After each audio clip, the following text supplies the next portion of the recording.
HOA Karen burned my house to ashes, then froze when I entered the courtroom as the judge.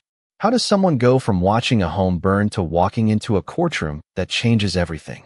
And what could make a person freeze the instant they recognize who's standing before them? If stories where justice unfolds one careful step at a time keep you watching until the very end, subscribe and turn on notifications so you never miss the next one. Before we begin, tell me this. What would you do if someone destroyed everything you owned and believed they would never face the consequences? Now, let me take you back to the moment when everything started to unravel. People like her always think the truth burns as easily as wood. The smell of wet ash still clung to the morning air when I stepped past the yellow caution tape and stared at what used to be my father's house. Thin ribbons of smoke drifted lazily through the blackened frame, twisting into the cold November sky as if the place itself was still trying to breathe. Every familiar sound had disappeared. No birds, no wind chimes on the porch, just the occasional hiss from soaked timbers settling into silence after a long night. The old white oak beside the driveway, somehow untouched, cast its shadow across the scorched foundation like it was standing guard over memories no fire could erase.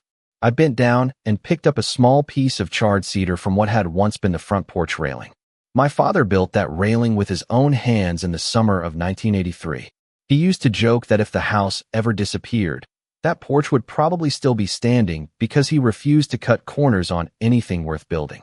I almost smiled at the memory before the weight of reality settled back onto my shoulders. Across the street, neighbors gathered in quiet clusters, speaking in voices too soft to understand, but loud enough to remind me I wasn't alone. Their eyes followed every move I made. Some looked sympathetic. Others looked uncomfortable. A few simply looked relieved it hadn't happened to them. Then I noticed her. Vanessa Whitmore stood beside her white Range Rover wrapped in a cream-colored coat that looked far too expensive for a neighborhood tragedy. She held a paper coffee cup in one hand while the other rested lightly against her phone.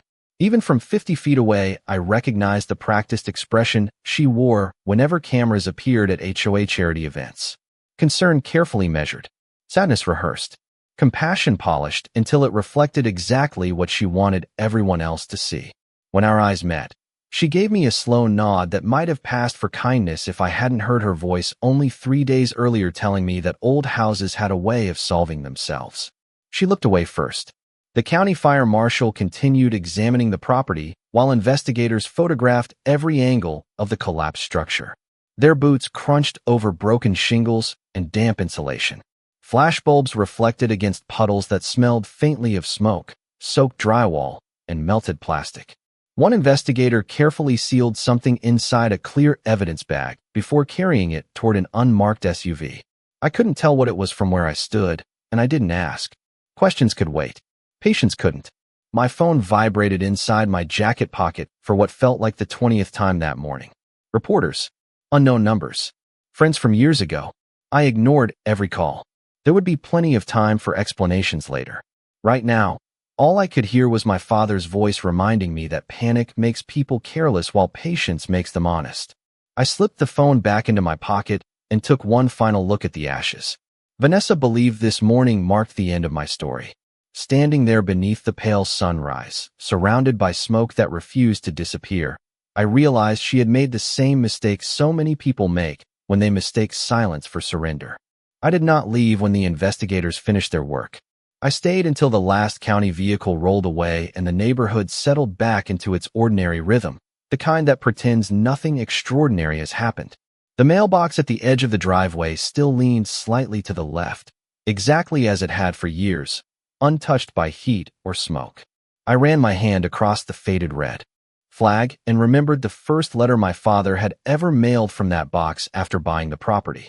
He used to say that a home was never measured by its square footage. It was measured by the promises made inside it. That sentence echoed in my mind as I unlocked my pickup truck and reached behind the seat for a worn leather folder that had traveled with me through every move of my adult life. Inside were property surveys, tax records, insurance documents, and every letter the Homeowners Association had sent during the past 18 months. Most people would have thrown them away after paying a fine or winning an appeal. I never did. Every envelope was dated. Every notice was organized. Every signature had a place. Long before the fire, something about Vanessa Whitmore had taught me that details always mattered more than emotions. When I first arrived after inheriting my father's house, she welcomed me with a smile bright enough to convince anyone she represented the perfect neighborhood. She brought homemade cookies, introduced herself as HOA President, and spoke about community standards with the confidence of someone who believed she owned more than the title printed on her business card. During that first conversation, she never asked about my career, my family, or why I had returned after so many years away. Her questions centered on renovation schedules, paint colors, landscaping plans, and whether I intended to modernize the property. When I explained that I wanted to preserve the original character of the house because my father had built much of it himself, I caught the smallest change in her expression. The smile remained, but the warmth disappeared. A week later, the first violation notice arrived. According to the letter, my mailbox was an unacceptable shade of red. 2 weeks after that, my driveway supposedly contained surface cracks that reduced neighborhood appeal. Then came complaints about the porch light, the fence height, the flower beds, and even the American flag my father had raised every Memorial Day. None of the notices alone seemed outrageous. Together, they painted a very different picture. Every time I responded politely, another letter appeared. Every time I complied with one request, 2 more replaced it. My neighbors began avoiding long conversations whenever Vanessa happened to be outside. Some quietly apologized for the situation without ever saying her name aloud. Others admitted they had received similar letters years earlier before eventually giving in and remodeling their homes exactly as the association demanded. I listened far more than I spoke. There was no benefit in arguing across front lawns or exchanging angry words during monthly meetings. People reveal themselves most clearly when they believe no one is paying attention. Vanessa believed I was simply another homeowner growing exhausted by endless paperwork. She mistook calm for weakness because she had never learned the difference between patience and surrender. By the time the smoke rose above my father's roof that cold morning, she believed every move had gone exactly according to her plan. She never imagined that the quiet man she underestimated had been keeping far more than old letters. The following Monday evening, the Homeowners Association clubhouse filled with its usual mixture of polished smiles and quiet tension. Fresh coffee sat untouched near the entrance. A plate of store-bought cookies rested on a folding table, and the walls were covered with framed photographs celebrating neighborhood awards that nobody seemed to remember winning. I took my usual seat near the back without saying much. That had become my routine. Listen first. Speak only when necessary.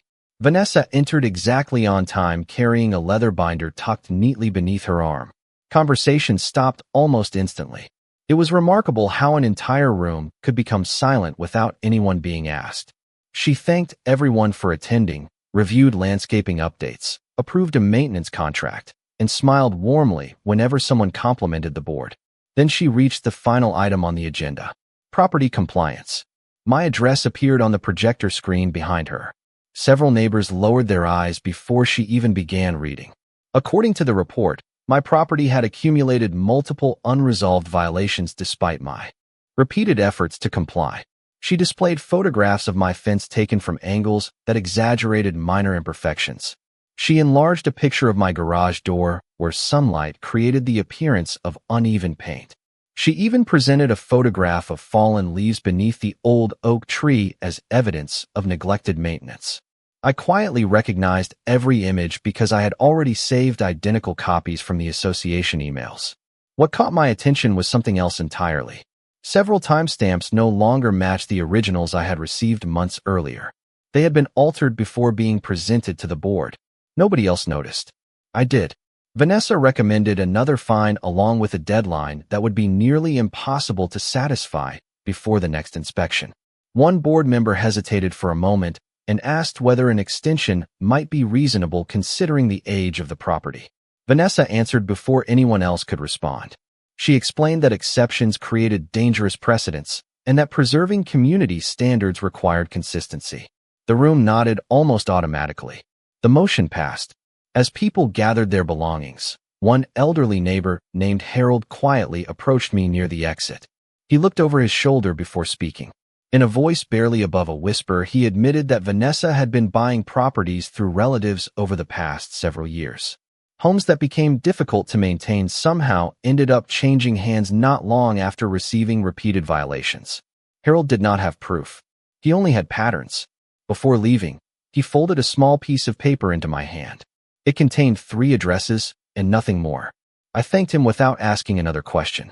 Outside, the parking lot had emptied except for Vanessa, who stood beside her vehicle waiting as though she expected me to confront her. Instead, I simply wished her a pleasant evening.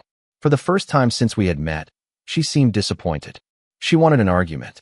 She wanted raised voices, accusations, or frustration. Calm unsettled her more than anger ever could. As I drove home beneath rows of streetlights reflecting across the windshield, I unfolded Harold's note again. 3 addresses, 3 properties, 3 families who had quietly disappeared from the neighborhood over the past few years. Perhaps it was coincidence. Perhaps it was something much larger. Either way, I had learned long ago that when unrelated details begin forming a pattern, the truth is usually waiting just beneath the surface for someone patient enough to recognize it. The next few weeks unfolded with the kind of quiet precision that most people mistake for coincidence. Every morning, I walked the neighborhood before sunrise, not because I enjoyed exercise, but because empty streets revealed details busy afternoons never do. Fresh tire tracks, new survey stakes, contractors measuring vacant lots, and utility markings painted across sidewalks all told stories that nobody mentioned during monthly meetings. The 3 addresses Harold had given me shared one thing in common.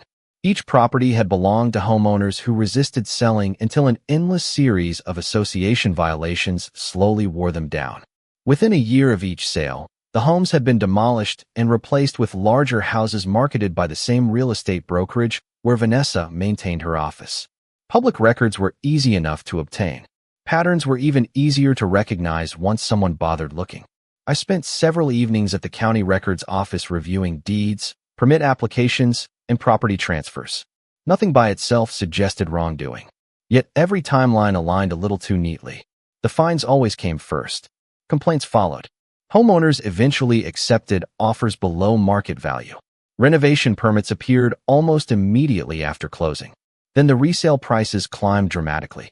Back at my temporary rental house, I organized every document across the dining room table until the entire sequence stretched from one end to the other like pieces of an unfinished puzzle.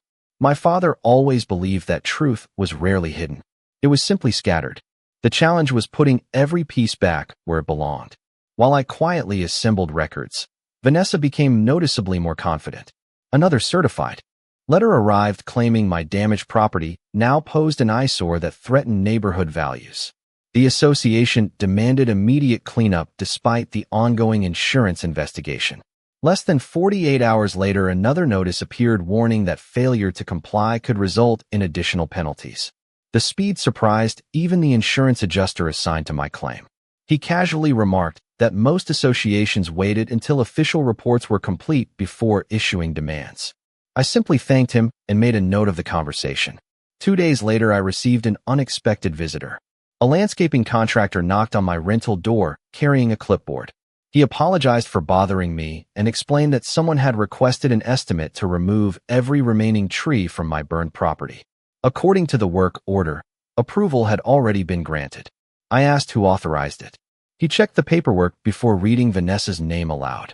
I politely informed him that I had never approved such work. His expression shifted immediately.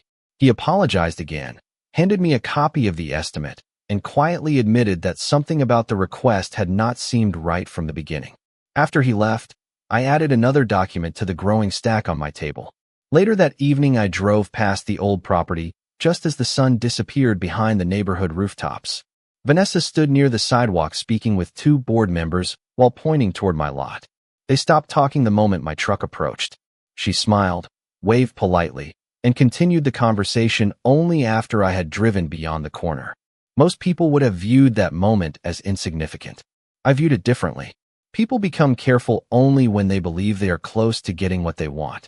Vanessa carried herself like someone already celebrating a victory that had not yet arrived.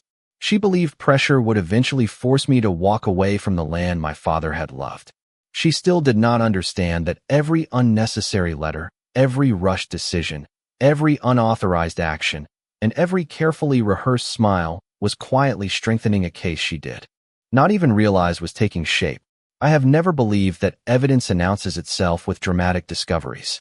More often, it arrives disguised as ordinary paperwork, forgotten conversations, and tiny inconsistencies that everyone else overlooks because they seem too insignificant to matter. 3 days after the landscaping contractor visited my rental house, I received another certified envelope from the Homeowners Association. This one informed me that the board had scheduled an emergency meeting to discuss legal options regarding my property because, according to their letter, my failure to restore the lot created an ongoing risk to community investment. The timing caught my attention. My insurance claim had not even reached its preliminary review, yet someone was already preparing for the next step. I attended the meeting without objection and quietly took my usual seat near the back wall. Vanessa welcomed everyone with the same polished confidence she displayed every month, but this time her voice carried an unmistakable sense of urgency. She proposed authorizing outside legal counsel to begin exploring methods for compelling compliance from homeowners whose neglected properties reduced neighborhood value. She never mentioned my name directly, but every person in the room knew exactly who she meant. What surprised me was not her proposal. It was the packet distributed to board members moments later. One page contained an appraisal estimating that my lot would be worth significantly more if combined with the undeveloped parcel directly behind it. Another page displayed a conceptual drawing for 2 luxury homes occupying nearly twice the existing footprint. Those drawings had dates printed in the lower corner. They were created almost 4 months before my house was destroyed. I read the dates twice before placing the packet back on the table without saying a word. During the public comment period, several homeowners asked why development sketches already existed for privately owned property. Vanessa answered smoothly, explaining they represented nothing more than hypothetical planning exercises prepared by consultants. Most people accepted the explanation without hesitation. I noticed something different. One board member avoided eye contact entirely, while another quietly slid the packet into his briefcase before the meeting officially ended. As neighbors filtered toward the parking lot, Harold caught up with me outside beneath the glow of a decorative street lamp. He looked more nervous than I had ever seen him. He admitted that years earlier he had briefly served on the architectural committee before resigning because too many decisions seemed predetermined long before members cast their votes. He also remembered hearing discussions about expanding certain lots whenever older homeowners eventually moved away. Again, he had no documents, only memories. Even so, memories often point toward records waiting to be found. The following afternoon, I visited the county planning office and requested archived development applications connected to the surrounding parcels. The clerk disappeared into a back room before returning with several folders covered in dust. As I carefully turned each page, familiar names appeared again and again. The same engineering firm, the same surveying company, the same real estate brokerage. Different years, different addresses. The pattern continued with remarkable consistency. Before leaving, I requested certified copies and thanked the clerk for her assistance. Driving home beneath a gray winter sky, I realized the fire had never been the beginning of this story. It had simply been the moment when a carefully constructed pattern became impossible for me to ignore. Somewhere inside the growing stack of documents resting beside me on the passenger seat was the missing piece that would explain why Vanessa seemed so certain that my land already belonged to her future instead of mine. The answer I had been searching for arrived in the least dramatic way imaginable. It came inside a plain brown envelope that the county clerk stamped with the date before sliding it across the counter. Inside were archived planning documents that had never attracted attention because almost nobody ever requested them. Sitting alone at a quiet table in the public records room, I spread the pages out. One by one, the proposed lot consolidation matched the drawings I had seen at the Homeowners Association meeting almost perfectly, except these records were even older. Someone had begun discussing redevelopment of my father's property nearly a year before he passed away. That discovery alone raised more questions than it answered, but another detail immediately caught my eye. The consulting company listed on the application shared the exact mailing address as a holding company that had quietly purchased 2 of the 3 neighboring properties Harold mentioned weeks earlier. Different names, same address, same registered agent. I requested certified copies of every document before leaving the building. Later that afternoon, I met with the insurance adjuster at the remains of my property. Winter sunlight reflected across damp patches of concrete, while workers finished removing unstable debris from the lot. As we walked the perimeter, he stopped near what used to be the utility room and pointed toward a heavy steel box partially exposed beneath broken lumber. It was the old fire-resistant safe my father insisted on installing decades ago. Most people laughed when he bought it because they thought it was excessive for a family home. He always answered the same way. Important things deserve a second chance. The safe had survived exactly as he predicted. After it was carefully opened, the contents were remarkably well preserved. Property records, family photographs sealed inside waterproof sleeves, insurance policies, original construction permits signed by the county more than 40 years earlier. Everything was intact. While the adjuster documented the inventory, one investigator quietly asked whether I had installed any security equipment on the property before the incident. I explained that a small exterior camera monitored the driveway and uploaded recordings automatically to secure cloud storage because the neighborhood had experienced occasional package thefts over the years. He nodded thoughtfully and asked whether I still had access to the account. I told him I did.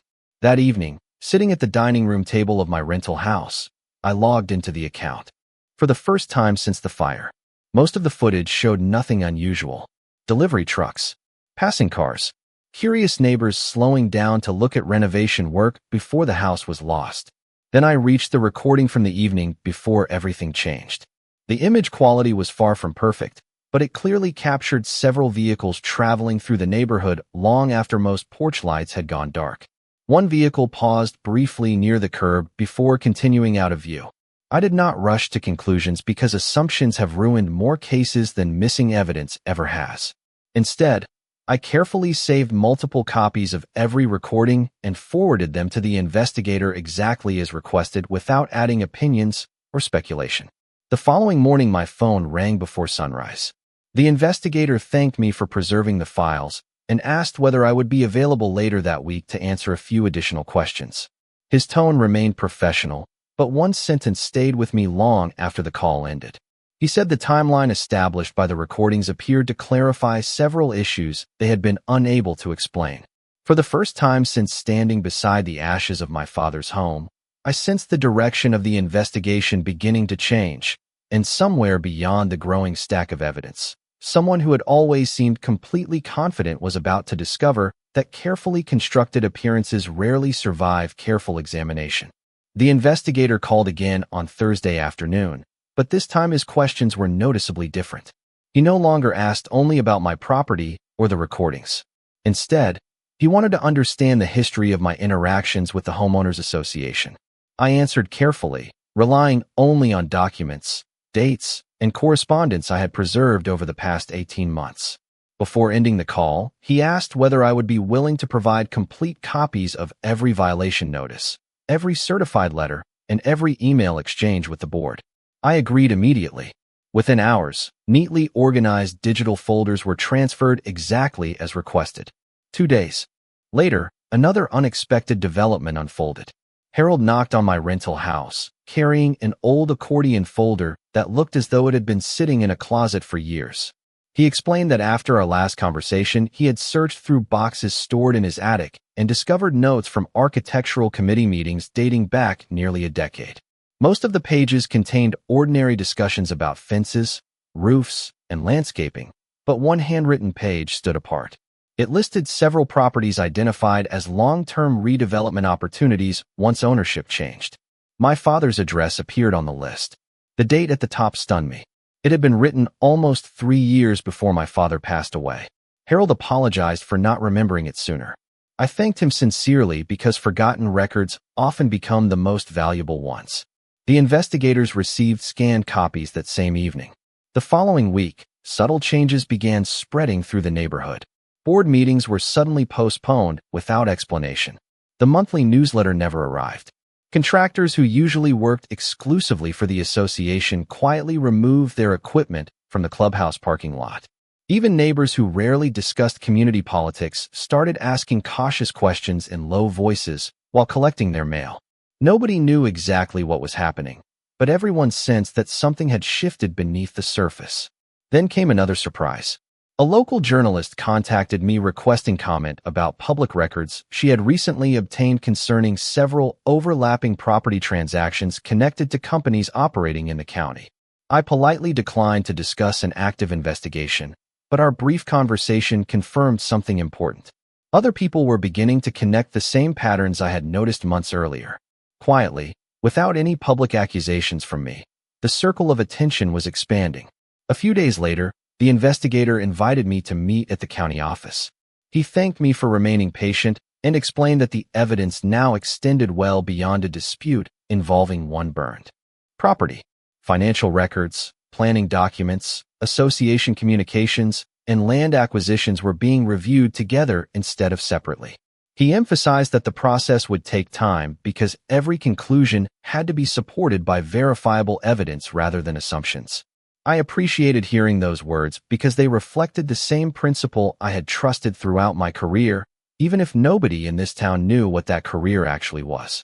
As I left the building, I noticed a familiar white Range Rover parked across the street. Vanessa stepped out carrying a stack of folders and walked quickly toward another office without ever looking in my direction. She moved with the confidence of someone still convinced she could explain everything away if given the chance. What she could not see was that every hurried decision made after the fire had quietly added another layer to an already growing investigation. She believed she was still controlling the narrative because no one had openly challenged her authority. In reality, the story had already moved beyond neighborhood politics. It now belonged to a process far larger than either of us, one that rewarded patience instead of volume, documents instead of rumors, and facts instead of carefully rehearsed appearances. I arrived at the county courthouse before sunrise, as I had done countless times over the years. Except this morning, I entered through a side entrance that none of my neighbors had ever seen. The marble hallways were quiet except for the distant echo of courthouse staff preparing for another day of hearings. I greeted the deputies and clerks who had worked beside me for years, exchanged a few routine words about the schedule, and continued toward my chambers carrying the same worn leather folder that had followed me since the day I inherited my father's house. Inside were not only family records, but certified copies of every document that had quietly shaped the investigation over the past several months.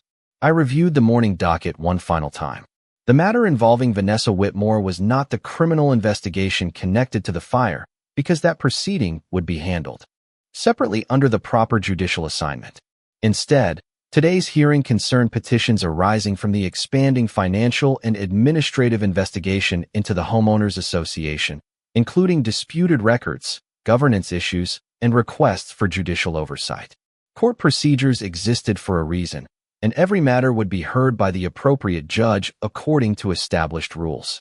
My responsibility was to conduct the assigned proceeding with complete fairness, exactly as the law required. Shortly before 9 o'clock, I heard familiar voices gathering outside the courtroom. Attorneys organized files. Reporters quietly filled several benches after learning that the Homeowners Association dispute had attracted unusual public attention. Residents from the neighborhood took seats near the back, whispering to one another while glancing toward the courtroom doors. Vanessa entered confidently, dressed in a tailored navy suit, speaking comfortably with her attorney as though she expected another ordinary legal proceeding. She scanned the gallery without paying much attention to the people around her. From inside my chambers, I could hear only fragments of conversation, but her tone remained composed. She still believed this hearing represented another obstacle she could manage through preparation and confidence. At precisely 9 o'clock, the courtroom deputy stepped into the center of the room and announced that the court was ready to proceed. Conversation stopped immediately. Chairs shifted softly across the polished floor. Every person stood. I adjusted my robe, collected the case file, and walked through the doorway into the courtroom exactly as I had done hundreds of times before. The deputy announced my name clearly for the official record. For a brief moment, the room became completely still. Vanessa's expression changed the instant our eyes met. The confidence that had carried her through months of homeowners association meetings disappeared almost immediately, replaced first by surprise, then unmistakable disbelief. She stared at me as though trying to reconcile two entirely different people into one reality. The quiet homeowner who rarely argued, who calmly accepted every certified letter, who never raised his voice during board meetings, now occupied the bench before her wearing the judicial robe she had never imagined she would see. I offered no dramatic speech and no expression of satisfaction. I simply greeted the courtroom, confirmed the appearances of counsel, and began the hearing with the same calm professionalism required in every case. The law does not become stronger because emotions run higher.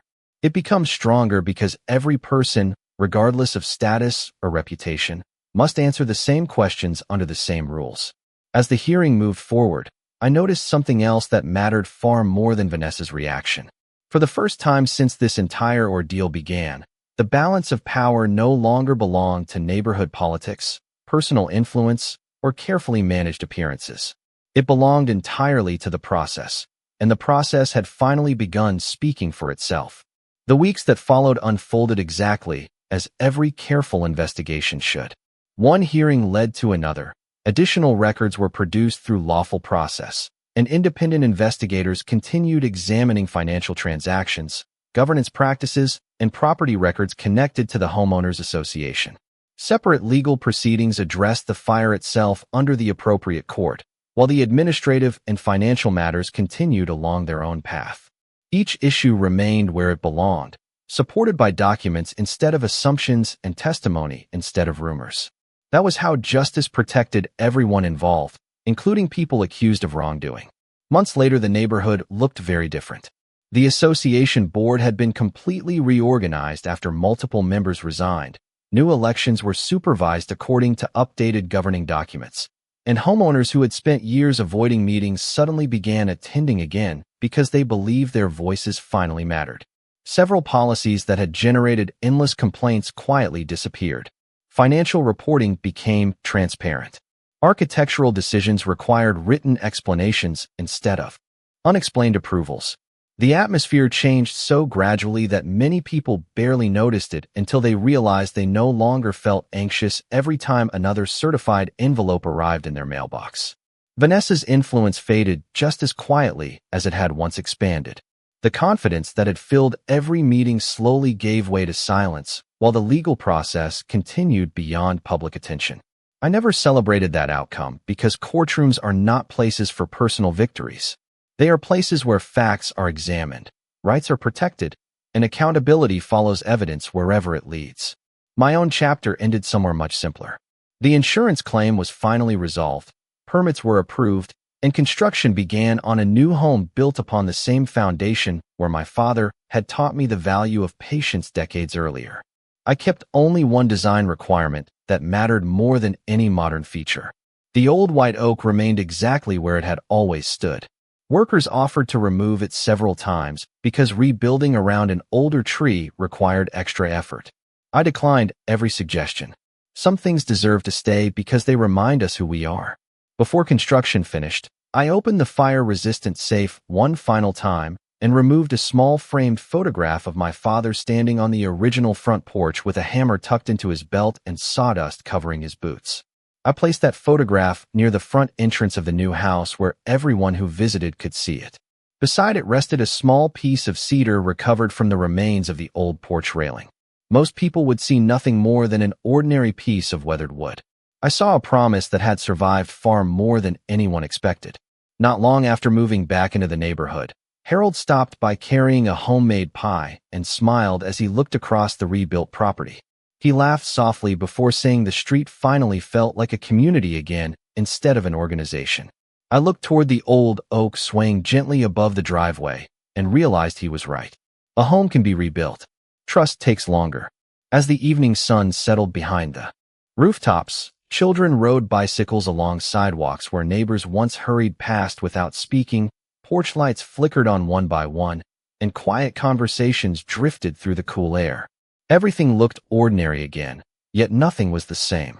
I learned that some people believe power comes from controlling others through fear, paperwork, or appearances. My father taught me something very different.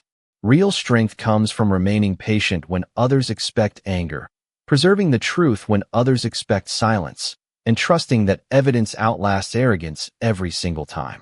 Justice is not loud. It is thoughtful, persistent, and inevitable.